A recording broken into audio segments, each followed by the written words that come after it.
ایک نوجوان کا رشتہ ہوا، وہ رشتہ ہو گیا، رشتے کے کچھ دن بعد جب وہ دولہا بنانا تو دولہا بننے کے بعد جب وہ سسرال پہنچا تو اس کے چہرے پہ داڑھی تھی۔ سسرال والوں نے لاسٹ بات کہہ دی کہ جب ہمیں یہ لڑکا پسند نہیں ہے۔ کہا کیوں؟ ہمیں وہی چاہیے جسے ہم دیکھ کے آئے تھے۔ باپ نے کہا وہی تو ہے نا جسے آپ نے اپنایا تھا۔ کہا یہ وہ نہیں ہے۔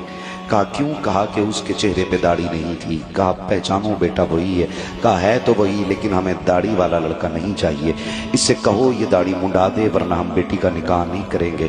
جب اتنی بات کہی نا تو لڑکا دیکھتا رہ گیا۔ اس نے کہا ابا جی یہ کیا کہہ رہے ہیں؟ کہا بیٹے یہ انکار کر رہے ہیں، اگر داڑھی رہے گی تو نکاح نہیں ہوگا۔ بچے نے کہا بات تیری کیا رائے ہے؟ کہا بیٹے میری عزت کا سوال ہے، داڑھی منڈا دے۔ بچے نے کہا ابا داڑھی منڈا دوں؟ داڑھی منڈا دوں؟ ابا یہ نہیں ہوگا۔ ابا نے کہا بیٹے پھر رکھ لینا، آج تو منڈا دینا، نکاح ہو جائے گا پھر کون روک لے گا، رکھ لینا داڑھی۔ بچے نے کہا یہ نہیں ہو سکتا۔ باپ کو غصہ آیا، اس نے کہا سن تجھے ایک کام کرنا پڑے گا، یا تو تجھے داڑھی منڈانی پڑے گی یا پھر مجھ سے رشتے توڑنے پڑیں گے۔ بڑا مشکل مرحلہ تھا نوجوان بچے کے لیے۔ دولہا بھی بنائے، سامنے دلہن ہے، اور پھر زندگی کا آغاز بھی ہے، اور پھر باپ کی جائیداد اور ایک تنہائی کا سفر بھی ہے۔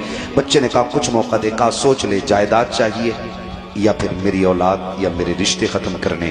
بچے نے کچھ دیر نوجوان نے سوچا، پھر اس کے بعد صحرا اتارا، کچڑے کے ڈھیر میں پھینکا اور کہنے لگا ابا جا تیری سلطنت تجھے مبارک ہو، مدینے والے کی سنت